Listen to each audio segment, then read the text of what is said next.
Olives ocean, still in motion.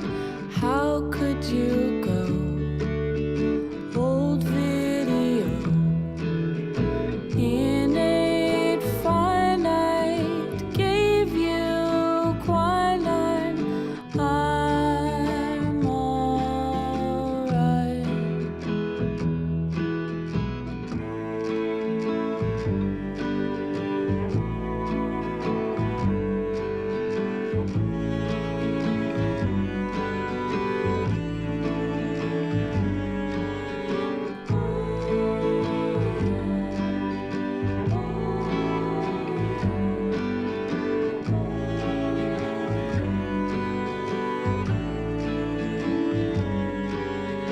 Jello pastry, you are hasty, setting me up, taking me down.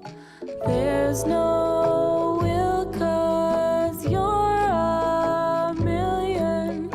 I'm alright. You sleep tight. I'm alright. I'm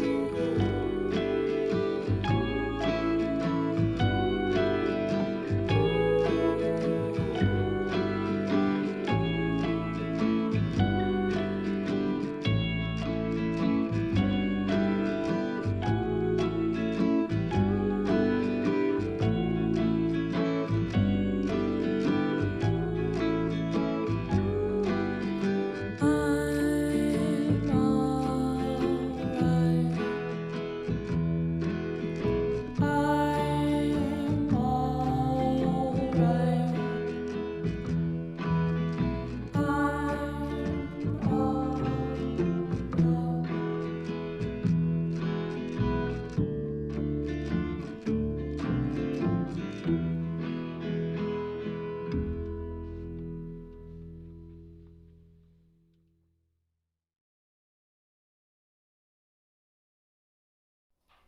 Hi, my name is Kimaya Diggs, and I'm a musician, writer, and teaching artist based in Western Mass. Welcome to my Black Music History series produced for Black History Month and hosted by CouchMusic.Live. Thank you also to our sponsors for this series, Valley Free Radio and Downtown Sounds Workers Co-op, offering lessons, repair, and gear, worker-owned since 2019. If you're just joining us, this is part 3 of a 4-part series on Black music history. Every week, I'm taking about 15 minutes to tackle a different topic in hopes of deepening your connection to Black history and Black music and musicians. This week, our focus is on segregation and the artists who pushed for social change and integrated audiences. So, segregation. It is no secret that we here in the US have a long and troubled history with segregation that goes way back. But segregation hasn't always looked the same. When many of us think of segregation, what comes to mind? Signs at a water fountain saying whites only, or maybe Ruby Bridges bravely marching into that all-white school, which, may I just remind you, happened only 61 years ago. Many of us think of the Jim Crow South, separate but equal, redlining, and housing projects. But segregation has taken many forms over the past several hundred years, and today I want to focus on segregation in the arts, in music and theater specifically, and the ways in which Black artists throughout time have taken advantage of, been disadvantaged by, and resisted segregation. So let's go back to the 1860s. Slavery has just officially ended. That is great. We are very happy that this happened. However, faced with the prospect of a free Black population that could develop economic independence and social and political power, white landowners and politicians developed the Black Codes. The thinking was that Black freedom posed a threat to white-dominated society and had to be curtailed. The black codes varied from state to state, but many of these codes prohibited black people from owning land, assembling in groups, learning to read and write, testifying against white people in court, and often prohibited their right to bear arms. Many of these codes were also word-for-word copies of slave codes, with the word slave simply replaced with Negro. And while not every state had a full set of black codes, every single U.S. state passed laws to prohibit interracial marriage, which the last laws prohibiting interracial marriage in the U.S. were struck down only 54 years ago. Mixed children were considered one of the greatest threats to a so-called civilized society. Even back in the 1800s, there were cranky white dudes writing essays about the threat against the white race. Sound familiar? Nothing is new and everything has happened before. The black codes also levied steep taxes on people who made a living wage and decreed that the only profession black folks could have without being taxed was farmer or servant. These codes also designated where black people could live, which, you guessed it, was as far away from white folks as possible and typically far away from schools, parks, theaters, stores, and other amenities. In early 1896, the Supreme Court made its famous separate but equal ruling, and by the 1900s, states passed more laws to enforce segregation, segregating theaters, schools, buses, pools, hospitals, waiting rooms, and even cemeteries. Oh, and the punishment for resisting segregation: forced plantation labor, which sounds a lot like slavery, or today's prison industrial complex. Under capitalism, there is nothing more appealing than free labor. So as I talked about last week, this time period also saw the rise of minstrel shows, shows that featured white performers in blackface performing black stereotypes. Minstrel shows also featured black performers in blackface as well, and many scholars look at this moment as a key moment in the desegregation of audiences, maybe one of the first significant steps towards audience integration. Because nothing's better than good entertainment, right? As humans, we're moved by music and narrative, and art that moves us often transcends racial, language, and cultural barriers. So let's look at the work of vaudeville performers George Walker and Bert Williams. Most active from the 1890s to the 1910s, Walker and Williams were black performers who performed in blackface. Pairs of white vaudeville performers who performed minstrel shows often billed themselves as two coons. Walker and Williams billed themselves as two real coons. Walker and Williams performed their first show for all black audiences due to segregation. And as I mentioned last week, minstrel shows were often the only familiarity that white audience members had with black people at all. So the Walker and Williams show and the opportunity to see actual black performers piqued the curiosity of white audiences. So then they took the opportunity to perform for white audiences as well, but still segregated. Interestingly, although their white audiences enjoyed the slapstick comedy and songs, they were eager to see more of a traditional African element in these performances, which led Walker and Williams to modify their act in response. The centerpiece of their vaudeville act then became the cakewalk, a dance derived from West African festival dances that was regularly performed on plantations during slavery. The dance takes many forms, but is largely considered to come from a tradition of imitating a slave owner's high-class walk with lots of high-stepping, flourishing, and comedic acting. And due to their act, the cakewalk exploded in popularity in white society.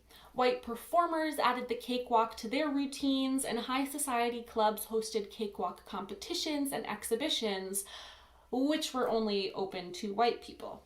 This is just another iteration of a pattern that is unfortunately very well established in this country and continues to this day: the denigration of black culture and aesthetic, and then the appropriation of said culture and aesthetic for white gain. The fact that black audiences worked in segregation from white audiences meant that black audiences were creating art by, and more importantly, for black audiences. It was work that was critical of whiteness, subversive, centered on the black experience. And it's important to note that Walker and Williams gained the attention of white audiences by initially performing acts that were created for black audiences. It's also important to note that although white audiences paid money to see Walker and Williams, this did not indicate acceptance or even respect for black people. Walker and Williams were still routinely harassed, heckled, and attacked, and experienced Jim Crow laws, racism, and the black codes just as anyone else did. It's easy to roll your eyes at another cry of appropriation, but appropriation has real and harmful consequences. I think of cultural appropriation as the daily life version of someone who says like, oh, I can't be racist, I have black friends. Workplaces in many US states can still discriminate against black folks for wearing their natural hair to work. And people who speak using Av or African American vernacular English are mocked for speaking so-called incorrectly. And dances that come from African dance and black culture, such as twerking, are still considered to be vulgar. But then people like Ariana Grande speaking in Av, Kim Kardashian wearing cornrows, and Miley Cyrus twerking do so at the detriment of black communities. These people are accepted and praised for taking on aesthetics that actual black people are denigrated for daily. This is not a harmless act. Not only have black people throughout American history faced barriers when being themselves, but white audiences who consume whitewashed, appropriated versions of black culture are fooled into a sense of complacency. If they can handle cornrows on Gwen Stefani or even get cornrows themselves, they can feel like they appreciate black culture while simultaneously undermining black people at work due to their communication styles, or refusing to give money to black folks experiencing homelessness because they assume the money will go to drugs, or assuming that a young black mother must be a single mother. Appropriation allows for surface level consumption of black culture while also allowing for racism. True racial justice goes beyond consumption and imitation of aesthetics and practices. It goes beyond not seeing color and the idea that we're all the same. True racial justice sees the differences between people and their communities and honors them for their full complexity, and acknowledges that we all have unique value that we can bring to the table. So back to vaudeville, Walker and Williams went on to break so many racial barriers, producing the first full-length African-American musical comedy, going on Broadway, participating in fundraisers for the poor people of New York, working with the Ziegfeld Follies, and more. Their genius lay in pushing the boundaries for white audiences while also making sure that they stayed just shy of offending and alienating said white audiences. They were very acutely aware of the power that they had as artists.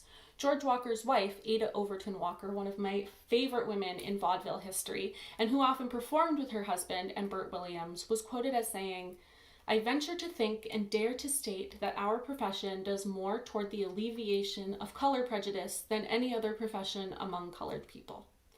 But their influence had its limits. Walker and Williams certainly made history when they were invited to perform for white audiences and when they popularized the cakewalk and took white society by storm, but they also still spent their careers performing for white audiences and black audiences separately.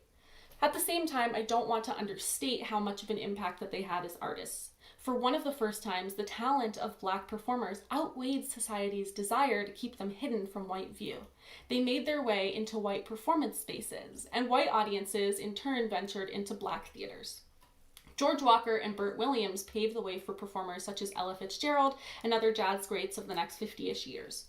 You might be thinking, Kimaya, are you going to make it through an episode of this series without mentioning Ella Fitzgerald? And the answer is no. Ella Fitzgerald was a jazz superstar, the first black person to win a Grammy Award, and one of the people whose talent was so immense that audiences would do anything to see her. Anything, you ask? Even integrate? Well, yes.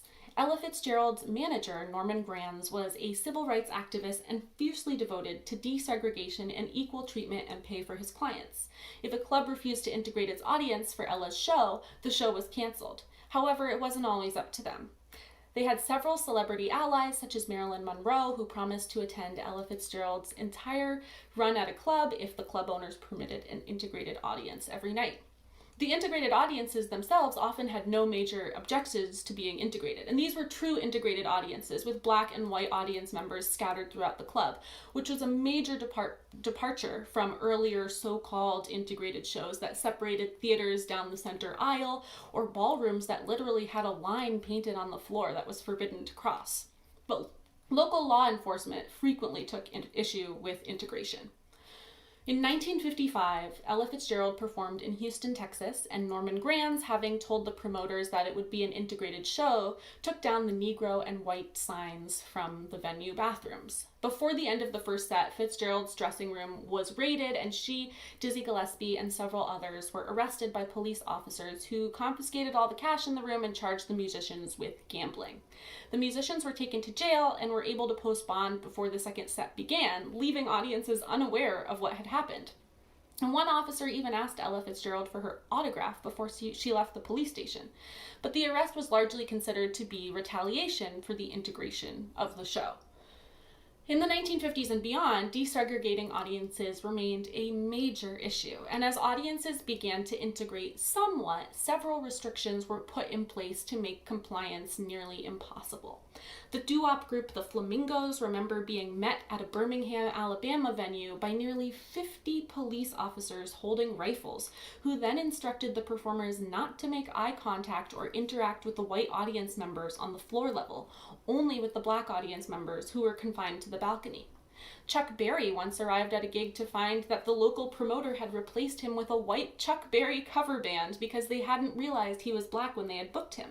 Black teens and white teens who were dancing together at shows were forced apart by police who also regularly showed up at music venues with ropes to segregate the crowd. And the repercussions of segregation were often deadly. Performers prior to the 1950s were often lynched for performing for integrated audience, and after the 1950s, performers were often underpaid, not paid at all, fed rotten food, or given unsafe accommodations while they were on tour. Jackie Wilson was once chased out of town by white audience members with guns when he refused to perform for a segregated audience. The singer Jessie Belvin performed in the first ever integrated show in Little Rock, Arkansas in 1960, and although the teens in the audience were happy to be integrated, the show was constantly interrupted by shouts of racial slurs and more by the adults in the community. After the show, Belvin and his wife hit the road and were killed in a head-on collision while being chased by an armed, angry mob. Investigators suspected that his car had been tampered with intentionally in order to cause him harm. He was only 27 years old when he died. 5 years later, the Beatles made headlines by refusing to perform for segregated audiences, an excellent example of using a platform to drive positive social change, and more artists began to follow suit. Legally, segregation here in the U.S. was outlawed with the Civil Rights Act of 1964, the Voting Rights Act of 1965, and the Fair Housing Act of 1968. But let's be real, segregation is still a major issue in this country, especially in the arts. Redlining, gerrymandering, voter ID laws, the over-policing of black neighborhoods, lack of access to quality health care in areas with larger black populations, the disproportionate amount of black students who experience disciplinary action in school, the structural racism that steals home equity from black folks getting home inspections, loan rates available to black students in higher ed, not to mention the constant message that assimilation and suppression of one's culture, heritage, and natural body is something to strive for, like it's a good thing. While segregation is no longer the law of the land, it is the reality of much of the land, even in music, especially the further you get from a city. When's the last time you saw a black folk band? Or when's the last time you bought tickets to see a black rock band? Can you even name a black rock band? When's the last time you saw more than one person of color on a stage? Do you unconsciously characterize all black singer-songwriters as soul or R&B singers? Do you feel more anti-racist when you listen to Lizzo or Cardi B? Or because you know the third verse of the national anthem is about how slaves are unredeemable? This is not a personal shortcoming on our part as audience members. It's an institutional shortcoming that intentionally excludes, erases, appropriates, and then tokenizes the artistic contributions of marginalized people. It is time, beyond time, to look at the contributions of black artists through a wider lens. Appreciating and even loving a black artist's work is not racial justice. True work towards racial justice means taking this love of black art into the way that you interact with our society. Artists are not artists simply because it's a fun hobby. Most artists choose art for their career because it speaks to the core of who we are as people. So respect of an artist means respect of the human being behind the art, respect of their experiences, their culture, their truth, and a commitment to honoring their full humanity. Thanks again for watching, and to CouchMusic.Live for hosting this, and to our sponsors, Valley Free Radio and Downtown Sounds. Please join us next week at 5 for part 4 of this series, which is the final part of this series. And if you're interested in listening to songs by the artists I talked about today, you can find a playlist on my Patreon at patreon.com/Kimaya Diggs. Even if you're not a patron, the playlist is available to the public and you will be able to access it. But if you're interested in having more educational resources on tackling anti-racism, talking about race with the kids in your life, or you just want to learn more about institutional racism and what you can do to make a difference, please consider becoming a patron. I create a monthly anti-racism syllabus that is only available there. You can also learn more about my music work at KimayaDiggs.com or on Instagram at Kimaya Diggs. Thank you for watching, and see you next week. Woman that I needed most, a saint when I was just a girl, a quiet sinner. No one saw her story told around the sun. Narrow blackened body holding all the light of days to come, with melancholy in my veins. My mind is turning and becoming light and hard to hold her, capture freer than a honeybee's. I'm sorry for the time and all the money that you spent on me. I'm sorry for the way I get unstable very easily. My balance is precarious at best. Oh mother, mother, will you come to me? My memory betrayed me. Somehow I can see her smiling, telling me to tell the world I'm tired, and so is she. The way I always acted selfish, wanted more than I would give. I hate the fact that someone like the girl I was is made to live, and now her stomach's torn and all her bones are breaking. But I know she made me love becomes a leash, and I escape. My heart is always beating slower than the slowest drum. My stubbornness is hidden in her eyes. It takes an hour to turn around and start to come. Love the things she says until I can't no more. I told her that I read a book.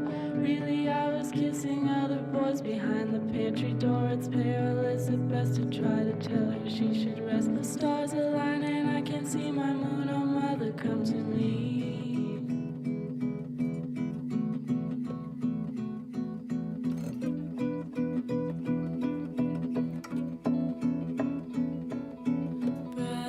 Breastfed betrayed me, turned from angel into enemy. Give me all my energy. She's an incantation with no melody. I'm exhausted.